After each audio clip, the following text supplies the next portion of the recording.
এই দেশ কেমন ছিল, এই দেশের সংস্কৃতি পরিবেশ কেমন ছিল, সেটা আপনারা সকলেই অবগত। আজকে গণ অধিকার পরিষদ এই যে একটা ইফতার প্রোগ্রাম আয়োজন করেছে, এখানে গণ অধিকার পরিষদের রাজনীতি করে না, ভিন্ন রাজনীতি আদর্শ আছে। আমরা সংগঠন করে তারপরেও সামাজিক সম্পর্কের জায়গা থেকে, সৌজন্যতার জায়গা থেকে অনেকে এখানে উপস্থিত হয়েছে। এইটাই বাংলাদেশ তথা বাঙালিদের দীর্ঘকালের ঐতিহ্য এবং এইটাই এই অঞ্চলের মানুষের বৈশিষ্ট্য। গত 16 বছর আমরা এই ধরনের কোন সামাজিক প্রোগ্রামেও মিলিত হতে পারি নাই।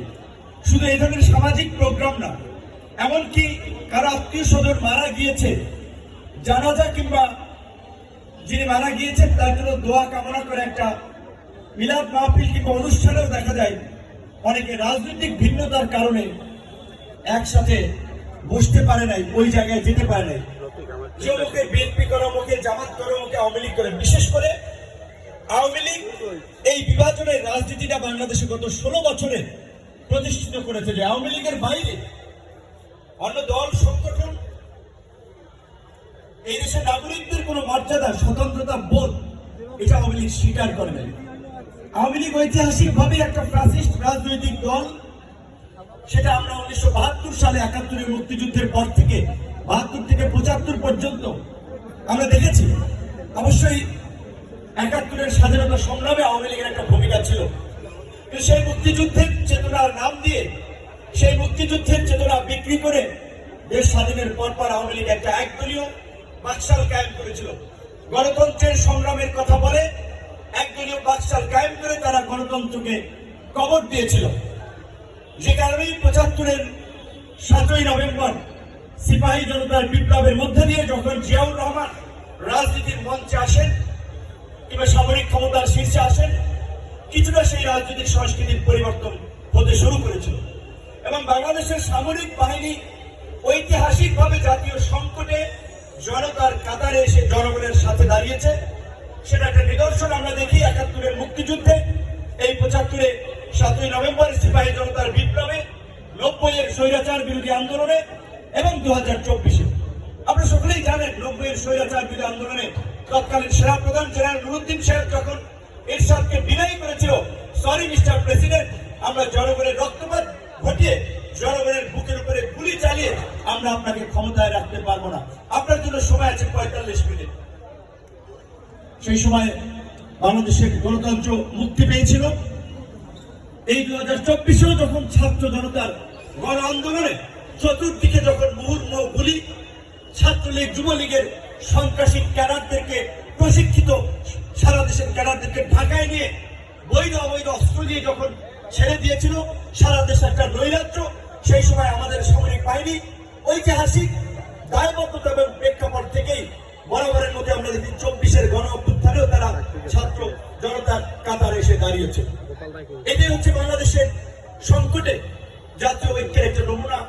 এবং এটা ঠিক যে এখানে জামাতের নেতা ভাই বক্তব্য রেখেছেন, এটা ঠিক যে গত 16 বছরে নানান কারণে রাজনৈতিক ভাবে আমরা সংগঠনগুলো দল ইউনাইটেড হলেও জনগণকে আমরা ঐক্যবদ্ধ করতে পারিনি কিংবা জনগণকে আমরা আকৃষ্ট করতে পারি নাই। ফাঁসিবাদের পতন ঘটিয়ে আমরা জনগণের জন্য নতুন কি করতে চাই। এই 24-এর গণ অভ্যুত্থানের পরিষ্কার ঘোষণা ছিল, এই ফাঁসিবাদী রাষ্ট্র কাঠামো যেই ব্যবস্থার উপরে ভিত্তি করে ফাঁসিবাদ তৈরি হয়েছে, পুরো রাষ্ট্রযন্ত্রকে দলীয়করণ করা হয়েছে, জনগণের উপরে জগদ্দল পাথরের মতো একটা সরকার চেপে বসেছিল, এই ব্যবস্থা আর বাংলাদেশে থাকবে না। এই ব্যবস্থার পরিবর্তন ঘটিয়ে আমরা একটা নয়া রাজনৈতিক বন্দোবস্ত, একটা নতুন রাজনৈতিক সমঝোতা, নিউ সোশ্যাল কন্ট্রাক্ট, একটা নিউ ডিসকোর্সের মাধ্যমে আমরা এই দেশ এবং এই রাষ্ট্রকে পরিচালনা করব। এই ঘোষণা যখন ছাত্র নেতৃবৃন্দ থেকে শুরু করে সারা দেশের মানুষের মাঝে পৌঁছে গেছে, তখনই কিন্তু মানুষ রাস্তায় নেমে এসেছে এবং শেষ পর্যন্ত একটা সফল গণ অভ্যুত্থান হয়েছে।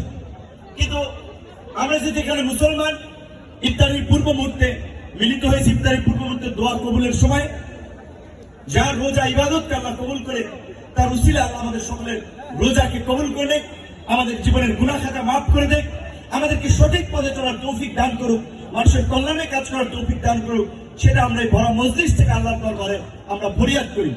একই সাথে মানুষের নেচার, স্বভাব, এটাও আমাদের আছে। যে আমরা বিপদে পড়লে আল্লাহরে ডাকি, বিপদ পড়লে আল্লাহরে ভুলে যাই। ঠিক একইভাবে বিপদে পড়লে সংকটকালীন সময়ে আমরা যখন কোণঠাসা হই, সেটা বিভিন্ন রাজনৈতিক দল, তখন আমরা অন্য দলকে খুঁজি, ভাই আসেন আমরা একসাথে কাজ করি, নাহলে আমি এখন গর্তে পড়েছি, পরে আপনি মুক্তি পাবেন না। কিন্তু বিপদ উঠতে গেলে আমি মনে করি আমি সর্বসর্বা। তো এই কারণে এই গণ অভ্যুত্থানের পূর্বের যে পরিস্থিতি আওয়ামী লীগ এই দেশে কায়েম করেছিল, সেই পরিস্থিতি যেন ফিরে না আসে, সেই রাজনৈতিক কমিটমেন্টের জায়গা থেকে রাজনৈতিক নেতৃবৃন্দকে ওই জায়গাটিতে থাকতে হবে। রাজনৈতিক নেতৃবৃন্দ যদি ভুলে যান, এখন গণ অধিকার পরিষদের লোকেরা যদি মনে করে আমরা আন্দোলন সংগ্রাম করেছি, কাজে এই বাস স্ট্যান্ড, টেম্পো স্ট্যান্ড আমরা দখল করব, সরকারি জায়গা জমি আমরা দখল করব, অন্যান্য দল, আমি কারো নাম বললাম না, নিজের দলের নামটাই বললাম, অন্য দলের নাম বললে কষ্ট পাইতে পারে। আমরা যদি এই দখলদারি, চাঁদাবাজি, টেন্ডারবাজি, মানুষের উপরে জুলুম, নির্যাতন, হামতাম করি, মানুষ কিন্তু আমাদেরকে ছাড়বে না।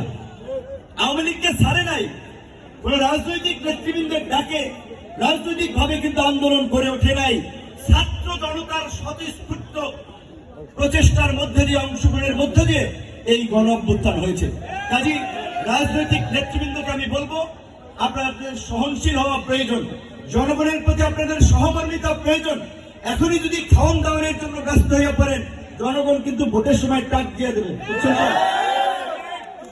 আমি সরি, কেউ কষ্ট নেবেন না, আমি কোন দলের কথা, আমি আমার কথা বলছি যে আমার নেতৃবৃন্দ যদি ওইভাবে বলেন যে হ্যাঁ পটুয়াখালী 3 থেকে নির্বাচন হবে, কিন্তু নেতৃবৃন্দ যদি এলাকায় উৎপাত শুরু করে দেন, অশান্তি বৈরাগ্য শুরু করে দেন, মামলা দিয়ে মানুষকে হয়রানি, মানুষের উপরে জুলুম করা, চাঁদাবাজি, হয়তো মানুষ আমারও ভোট দিবে না।